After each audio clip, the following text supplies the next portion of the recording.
Today on an all-new Dr. Phil. Listen to me, you idiot! Shut up! Shut up! Her daughter is 13. Do you hate your mother? Yes. Do I ever want to go home? No, Mom! You're not home! And out of control. She grabbed the knife and was threatening to kill me. I do not remember that. And you don't remember banging her head against the sliding glass door? I didn't touch her. One of you's lying.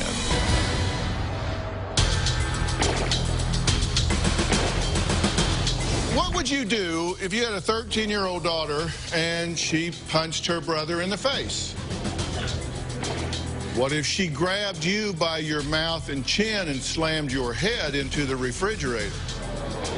What if she pulled a knife and held it to your throat and threatened, "I'm going to kill you"? Well, today we're going to meet this teen terror and her mom, who says she has completely lost control of her daughter. And she just says, frankly, I'm out of options. Listen to me, you idiot! Shut up! Shut up! Do I ever want to go home? No, Mom! You're not home! Do you not see the Do you not see the you put me through? Stop being stupid! Monica says she's so fed up that she would surrender Micaiah to child services. She says, I'd just give her up if I thought it would help. Using drugs at my house. Shut up! Shut up! My 13-year-old daughter, Micaiah, is out of control. She is very hateful to me. I do not like you. I can feel that. I know you don't. Understand that. Micaiah tells me that she hates me, that I'm stupid. She calls me a When I'm pissed off and in my room punching the out of my wall, you should not come in there. Micaiah has been arrested twice for third-degree assault for assaulting me. The first time Micaiah was arrested, she bit me on the inside of my bicep. Over the last several years, the police have been called to our home about 17 times. Micaiah is a master at manipulating people. I've seen her manipulate the police, doctors, teachers. She was suspended the first part of her 7th grade year. She was caught with tobacco. She's punched a hole in her wall. The hole didn't start out this big. It was 1 fist size. But over the last several weeks, it has gotten increasingly bigger and bigger.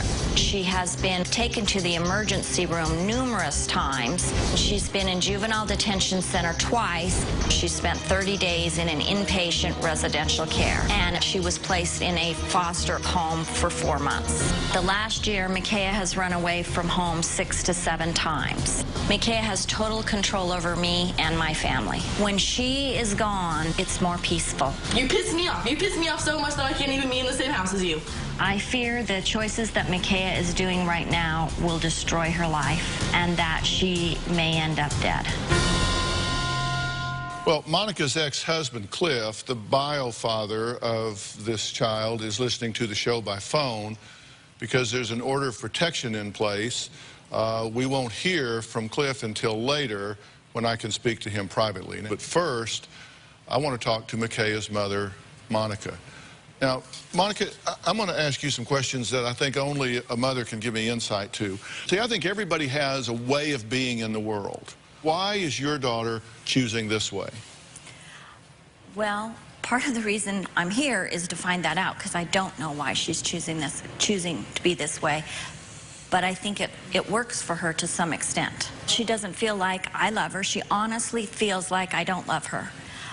She feels like I favor my other 3 children over her. Do you? I do not. How do you react to her when she gets upset? I try not to show any kind of reaction to her that she's causing me, you know, that she's causing me to get angry, to get upset, or anything like that. I just try and remain kind of level. I just heard a key word there. You said, I try. If you have ownership in why this girl is doing what she's doing, why she is running so hard, why she is so angry, you need to own it and tell me what it is, because you don't want to waste your time with me digging out of you what you already know to be true. What are you doing to screw this up? I don't know. Well, let me tell you what she says you're doing to screw it up. Okay. She says you're two-faced, and she absolutely hates you. She says that you've told her you're acting just like your dad. True or false? That is true.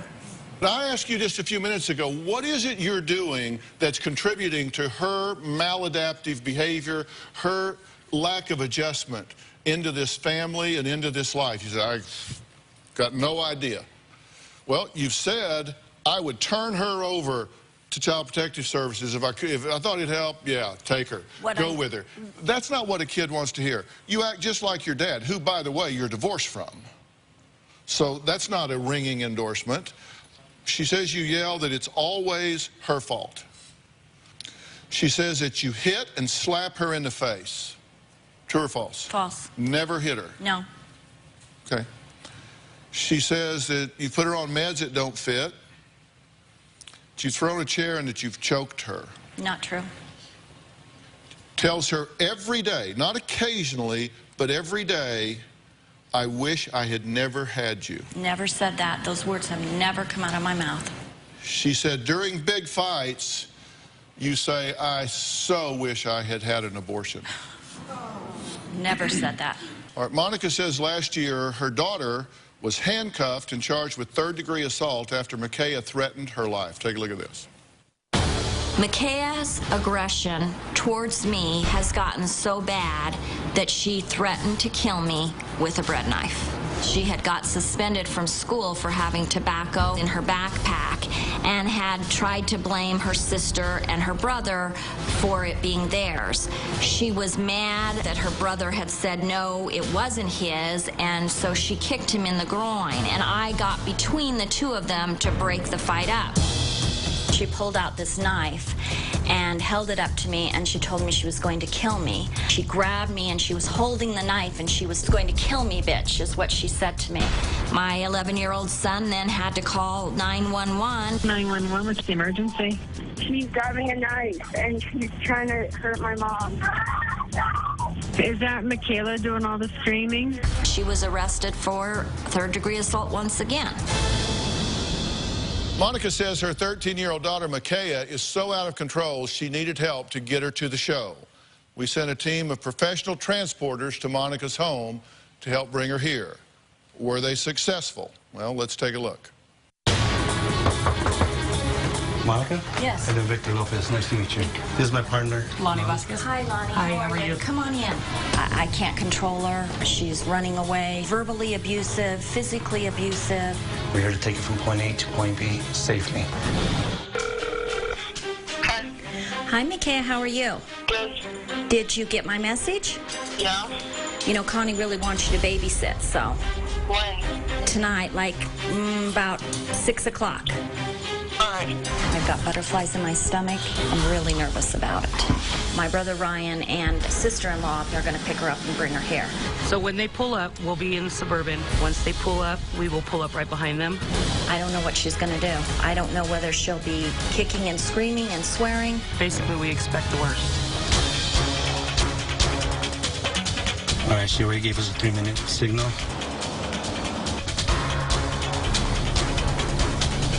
Here we go. Ready? Yeah.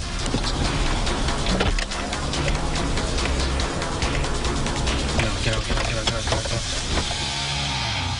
Next, did she put up a fight? Did she take off running? Did she make it to the show? Or is it going to be just me and Mom trying to solve their problems? Find out when we come back.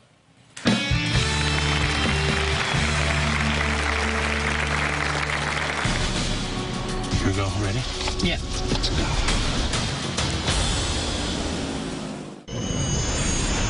The text messages that Micaiah has sent me have been horrible. She's told me to that I'm crazy, that I don't love her. It's very, very hurtful. Well, Monica says her daughter Micaiah ran away from home 2 weeks ago, so she was worried about getting her to the show by herself. So we sent professional transporters to help Monica get her daughter here safely. Didn't want any drama, wanted everything safe. Take a look. Get out. Hi, Micaiah. I wanted to introduce you to some people that are going to help you. This is Victor, and this is Lonnie. I might have to ask you for your cell phone. Why? And we'll explain everything once you're in the vehicle. We can do this the easy way. We can do this the hard way. Yeah. Where are you taking me? I'll let you know once you're in the car.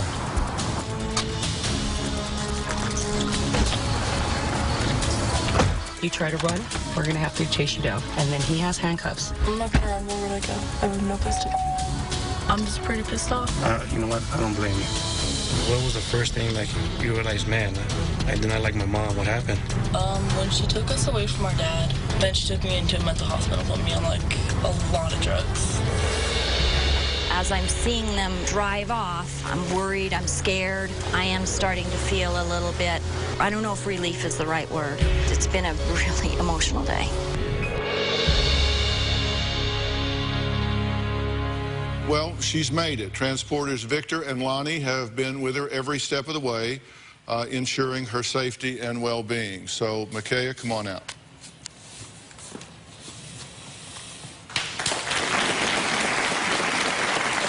Okay. You can see. Okay. Your mother is saying that the things that you're saying that she has said to you, done to you, the ways in which she engaged you are just simply not true. So one of you's lying. The truth is that she has said this to me. Every single day I hear it, that she wished she never had me. When we get into big fights, she tells me that she wished she would have had an abortion. So your mother's lying to me? Correct. Why would she do that? Because, like I told you when I was on the phone, she is two-faced. She only acts, appropriate around me when there is authority around. So if somebody's around that could impact her life or judge her in some way or create havoc for her, then she puts on a goody-two-shoes face and behaves differently. Correct. And how about the things that we were describing with regard to you about pulling a knife and threatening to hurt people and saying hurtful things? What about that? Well, she told me that I pulled a knife on her. I do not recall pulling a knife on her. What do you mean you don't remember? I don't remember. I remember because we were in the kitchen, she threw the chair on my legs, and then I was walking across the room to my back door to leave the house, which is when she tackled me on the floor, which is when her hand was around my neck, and then my younger brother was kicking my head, and I, like, passed out. I just remember waking up, and the cops were there, and I was in handcuffs. Why was your younger brother kicking your head? Because I was biting my mom's arm because I couldn't breathe. And why couldn't you breathe? Because my mom's arm was around my neck. She was choking you? Correct. Did that happen? There were parts of it that I would agree with. Were you on the floor with your daughter with your arm around her neck? I was on the floor with my daughter holding her arms and legs so that she wouldn't hurt me, herself, or anybody else. Okay, what happened that triggered this where you had to do a takedown and restrain her? She had grabbed the knife and was threatening to kill me. But you don't remember pulling the knife? Correct, I do not remember that. And you don't remember banging her head against the sliding glass door? I didn't touch her, she touched me. Despite the fact that Makaya said she never wanted to speak to her mom again, she had a lot to say once they arrived in Los Angeles. Take a look. Why is it come to this point that you have to take me out of my house to drive me all the way to LA? I've tried everything else that I know to do to try and help you. By taking me to mental hospitals and put me on medication, I was working hard to get to a place where I could be stable and not want to kill myself every single night. I understand that. No, you don't understand that, Mom. No, Mom, listen to me. Listen to me. Do you ever go to your room at night and cry and cut? No. Do you? No. No. No. Did your mom tell you that she hated you? No. Do you have a giant hole in your wall because you get so pissed off that you don't know what to do? No. Then you have never been through what I went through. Therefore, you will never understand what I'm going through. Therefore, you will never understand me. That's why I'm trying to find that out. Do you know my best friend? No. Do you know anything about me? No. I do not want to talk to you because I do not like you. I can feel that. I know you don't. Understand that? I don't understand that, and I'm trying to understand that. Because you will never understand that. Do you think that I really need medication? I don't know. I'm thinking that medication might. So shut up. I do not like you. I hate you, Mom. I've heard Get you say that. Through your head. And where you've been staying with Emily, that's a better situation? Obviously. Have I left? No. You're just pissed off because she can still be a better mother to me than you can ever be. Do I ever want to go home? No, Mom. You're not home. Emily is my home. Emily is my mother. Not you. Do you hate your mother? Yes. Why? Because of everything that she has put me through. I have been through hospitals, therapists that have not helped me, medication that have left me in my bathroom wanting to kill myself. Have you attempted to kill yourself? Yes. 5 times? More than that. You've been hospitalized for it 5 times. Correct. You understand that your behavior means that somebody has to do something to protect you from yourself. But the thing was, my behavior wasn't like that until I went to the hospitals.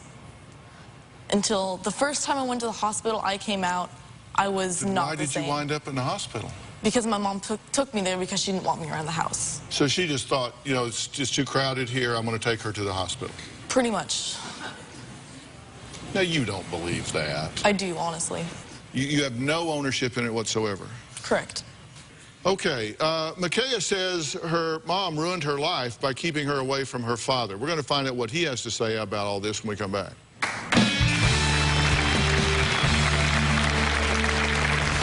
Can I go and live with my dad? I want to know why I cannot go and live with my dad. She took me away from my dad. He's always been there for me when my mom hasn't.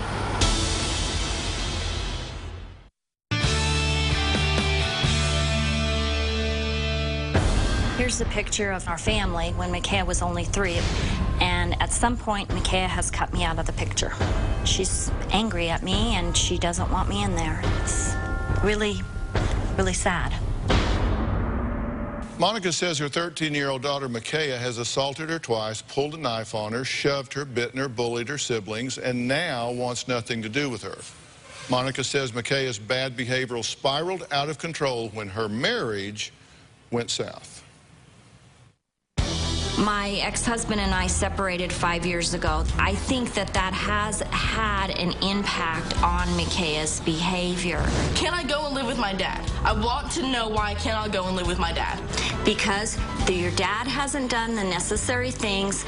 Micaiah was close with her dad prior to the separation. Micaiah was definitely her dad's favorite child, and they spent a lot of time together, just the two of them. She took me away from my dad. My dad was like the biggest role model in my life.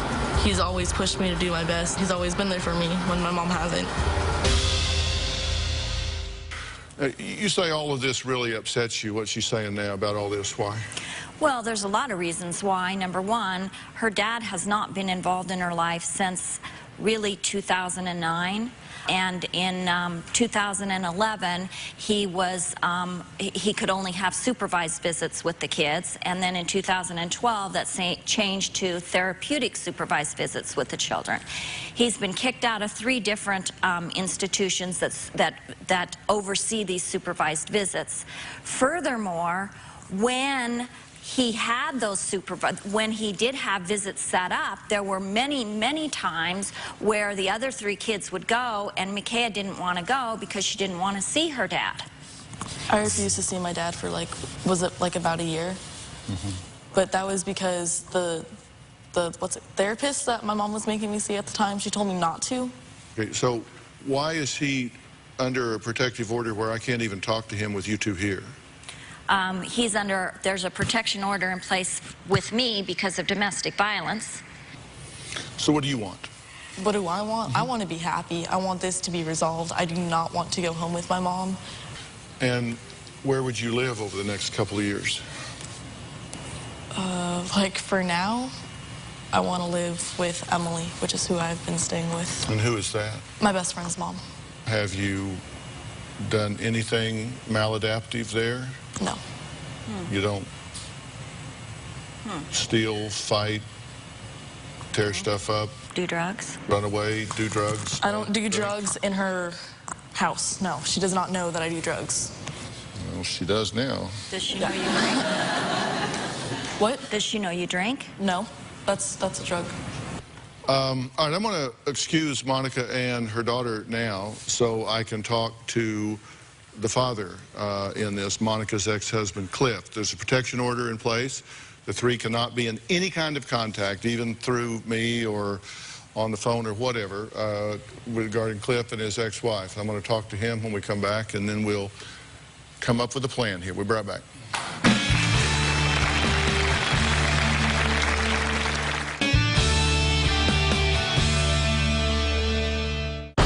I had more fun in jail than living with you, Mom. You make me miserable. You piss me off. You piss me off so much that I can't even be in the same house as you.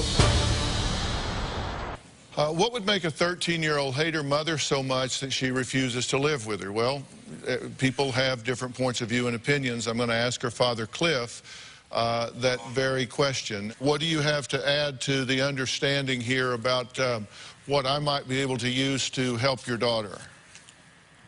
So, in my opinion, Monica plays the victim very well. Yes, is there a restraining order? Absolutely. Now, do you know the circumstances behind that? I don't think you do, and Monica probably won't tell you this, but she tried to break down my door to my apartment, and I called the cops. They came out. They were going to arrest her, and I didn't want that when we were separated, and I called her over and over and over and over, and I got charged with phone harassment, which is under domestic violence. We had joint custody of the kids, and she was talking to the kids about stuff, and I defended myself and got them involved in adult issues, told them that their mom was a liar, and I got in trouble for that, and I paid, and we started doing supervised visits. The judge ordered supervised visits, and she said, if the kids are asking to do supervised visits outside, do stuff outside of the supervised visits, and both parties agree to go ahead and do it. Well, the kids were asking, McKay in specific was asking to do things outside of those supervised visits. She wanted to go to lunch, she wanted to go fishing, she wanted to go camping. And each week I sent emails to Monica saying, hey, McKay is asking to do this. And the judge says it's okay if we both agree. And she wouldn't agree. After that fourth week is when McKay started throwing fits and doing this. And so the supervised visits changed when Monica got a therapist to write a letter that said that McKay and Bo needed therapeutic visits. Well, mysteriously, that therapist was no longer used after that order was changed to therapeutic visits. So every time we made progress, something happened, a letter from a therapist, or Monica would contact the therapist and say, hey, Cliff was telling the kids that underage drinking's okay. We need to stop these visits. And they would believe her. Can I jump in here a second? Absolutely. Is there anything that you can share with me that would help me help your daughter find some peace? You know, if Monica isn't helped, McKay won't get helped. If I'm not helped, McKay won't get helped.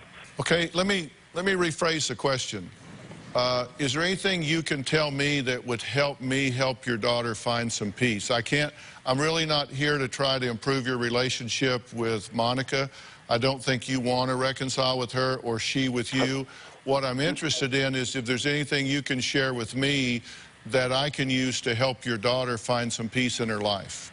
Yeah, if she has a father, she's been begging for a father, and if outside influences can stop sabotaging the progress with that, that's what can help. What is your opinion of why Micaiah is so violently angry? My opinion is she feels that Monica is keeping her from her father. She has said it many times that she wants to be with me, and Monica does anything and everything to prevent it. Okay, so you think if she was with you that the anger would resolve? Yeah, you know, I'm thinking that if she could spend time with me, not necessarily be with me full time, I don't want to take her from her mom. I want to enhance her life and get that anger out of her. And if she can spend time with her father, she can have both parents in her life, which she needs both parents.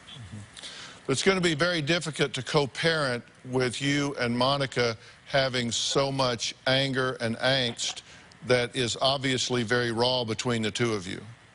She's never been willing to co-parent, even when the anger wasn't there. She's always been controlling and manipulating and wants to make all the decisions. She was always that way. All right, gotcha. All right, Cliff, I'm going to have to say goodbye for now. You'll be able to continue listening as we wrap things up here. Next, is there any way for McKay and Monica to call a truce? I'm going to bring them back out. I'm going to tell them what I think needs to happen here after the break.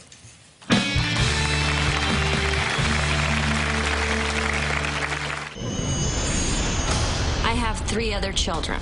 Micaiah's behavior is very difficult with the other kids. They wished Micaiah would go live someplace else. My daughter, Kylie's very mad at Micaiah for what she's doing.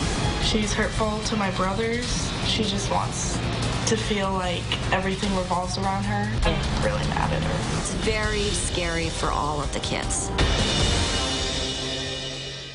Okay, well, there's another sister involved here, and that's Kylie, right? Yes. Your sister, Kylie.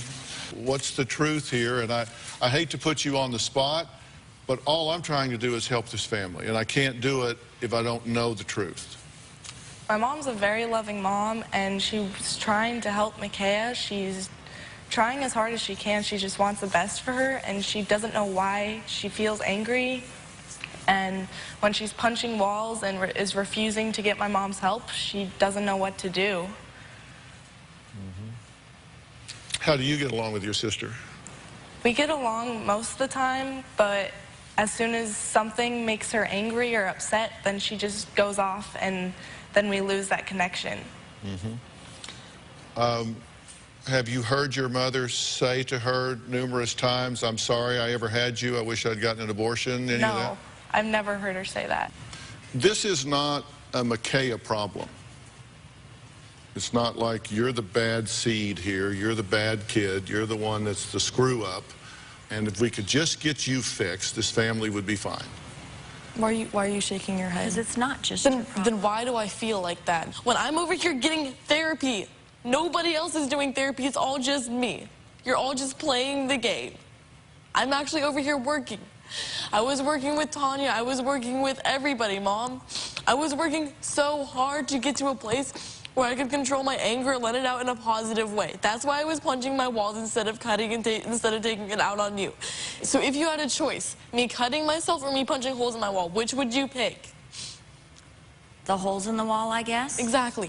You're not the first angry young girl that I have talked to. I get that you're really upset right now. And frankly, I don't look at you and ask myself why you're upset, angry, cutting, knocking holes in walls, running away, medicating yourself with drugs or alcohol. I really ask myself, why not? The behavior really went off the rails about the time you and your husband started having a lot of trouble and you wound up getting a separation and a divorce. You know, for every action in this world, there's a reaction.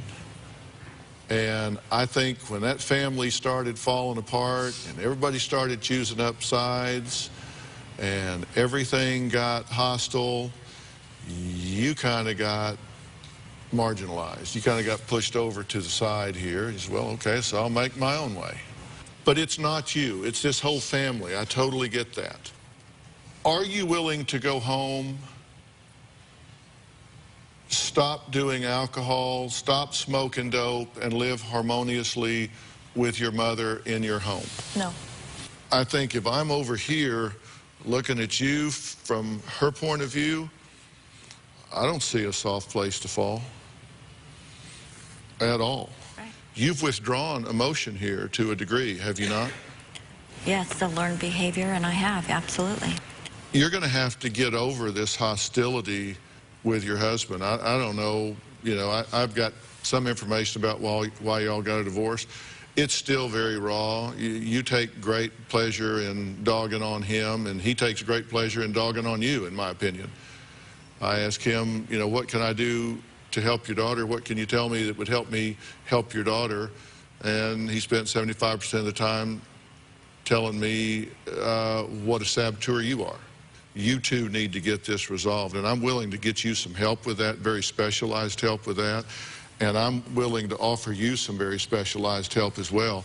But there is no point in her doing the things she needs to do if this family doesn't do what it needs to do, because you can take her off and get her happy in a vacuum over here off by herself, and she comes back into this toxic environment. It's going to be the same way it was before she left. There is no point in helping her if you people don't change your game. No point in it. No point in it. She didn't choose any of this. The adults in this situation chose that, and she got caught in the crossfire. So, what do you think about what I'm saying? I think that's 100% correct. Thank you.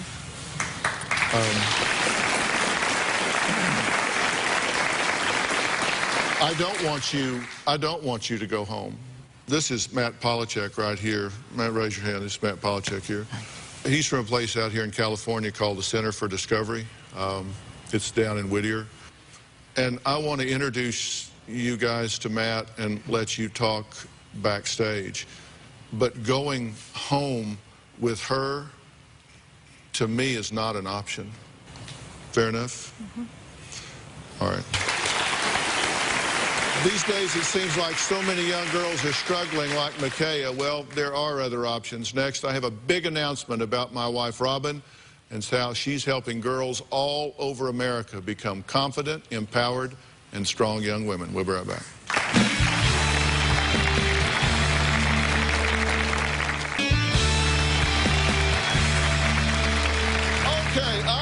With my wife, Robin, who has been working incredibly hard on her foundation, When Georgia Smiled, the Robin McGraw Revelation Foundation. It's been such an incredible year since launching the foundation, and we have been so busy. We're helping shelters, providing legal services to women and children, and doing all we can to improve the lives of those affected by domestic violence so they can live safe, healthy, and joy-filled lives. And that's just the beginning. Well, it's just the beginning, because I have some big news. But first, we're going to invite someone very special to join us. Please welcome the CEO of Girl Scouts of the USA, Ana Maria Chavez.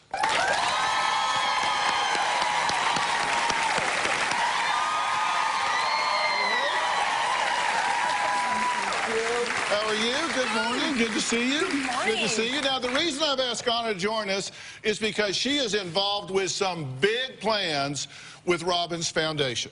I love this woman and everything Girl Scouts stand for. They help build girls of courage, confidence, and character. And who wouldn't want all of those qualities? And today I get to play the role of proud husband, because I've been given the honor of sharing some huge news. Are you ready? Okay. I am thrilled to announce that my wife, Robin McGraw, has just been named the celebrity spokeswoman for Girl Scouts of the USA.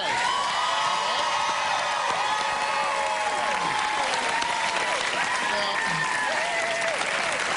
this is so in her wheelhouse, because Girl Scouts have been instrumental in shaping girls into success stories. Did you know that almost every female astronaut was a Girl Scout?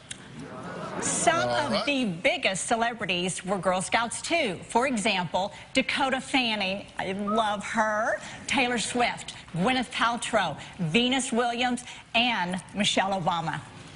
How about that? And now we have Robin!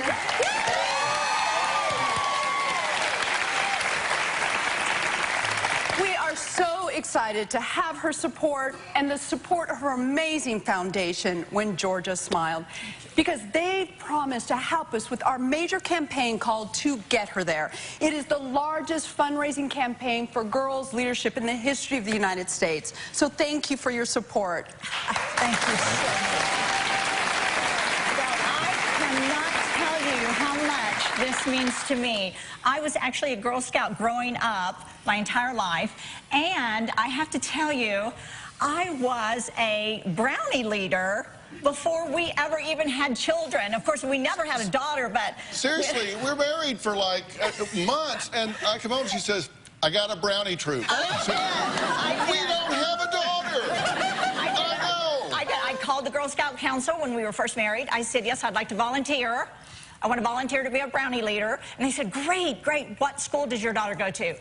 I said, well, I actually don't have a daughter. I have no children, newlywed, but I still want to volunteer. And they said, wow, this is a first. But I got myself a brownie troop, and it was so much fun. They were just adorable, adorable. I made one mistake. I read the newsletter out loud to them before I really scanned it. And I said, oh, girls, we're going to have a camp out, citywide camp out. They got all excited. And then I went, oh, whoa, whoa, wait a minute. We're not eligible. First-year brownies. Of course, they're all crying. They all start crying. I'm like, oh, what have I done? We'll have a camp out in my backyard. And we did. And they loved it, I'm sure. Well, Robin, we have a little surprise for you. We received some video messages from your biggest Girl Scout fans. Here's what they had to say. Hi, Robin. Some people think Girl Scouts is for the younger girls, but I'm a junior in high school and I'm still a Girl Scout. I love how you support young women to become strong, healthy, and help others. Hi, Robin. I am 13 and love how you care about how Girl Scouts believe we can be and do anything by standing up for ourselves and having strong values. The issues of violence and abuse are very close to my heart. It is encouraging to me when persons such as Robin create programs that can help prevent abuse. She is an inspiration to me and to so many others. I was watching when Robin said, if you allow other people to erode your good opinion of yourself, you're giving them power over you. It helped me to believe in myself. The only opinion that matters is yours.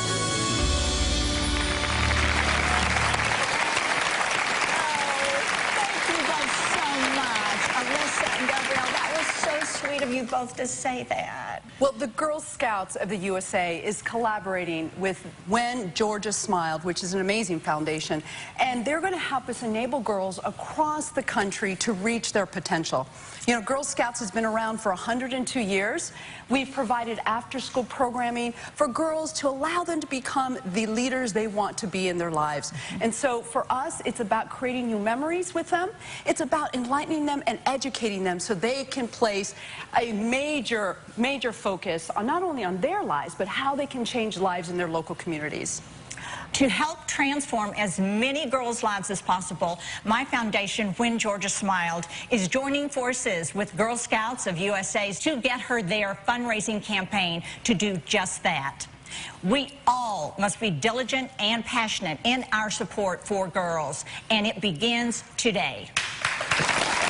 We'll tell you how you can help girls across the country when we come back.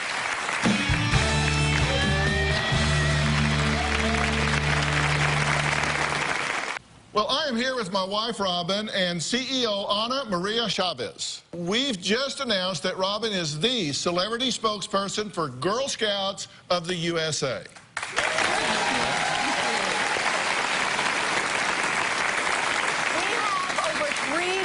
Girl and adult members in every U.S. zip code, and we're in over 90 countries in the world. But we also have 30,000 girls on wait lists nationwide who want to join, but cannot because we have a shortage of volunteers. I mentioned earlier that we need your help to ensure that every girl in every zip code has an opportunity to become a Girl Scout. Go to girlscouts.org/join for more information. If you want to support Girl Scouts, you can also go to Robin's website, whengeorgiasmiled.org. All contributions will go directly to the Girl Scouts of the USA to invest in girls so they can change the world. Of course, the Girl Scouts didn't come empty-handed. I mean, who doesn't love their cookies? I know I do. My favorite is, of course, the Thin Mints. I have a box of Girl Scout cookies for everyone in the audience. I want to thank all of my guests, and a special thanks to Ana Maria Chavez. And congratulations to you, Robin. I am so proud of you. We'll see you next time. Thanks so much. Thanks, guys.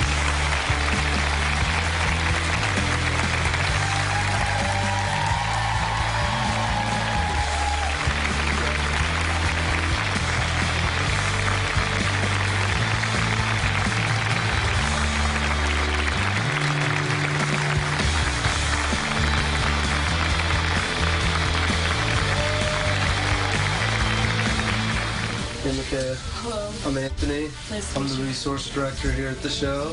This is Dr. Matt Polachek. Did you have a chance to think about it? It's better than going home. That's damn right. Let's get moving. Dr. Phil said some pretty inspiring things. It made me happy that he actually told my mom that it's not all my fault. I think that's great, and I think it's definitely a start. We're moving in the right direction. Dr. Phil, thank you for everything that you've done for me. You've helped me a lot.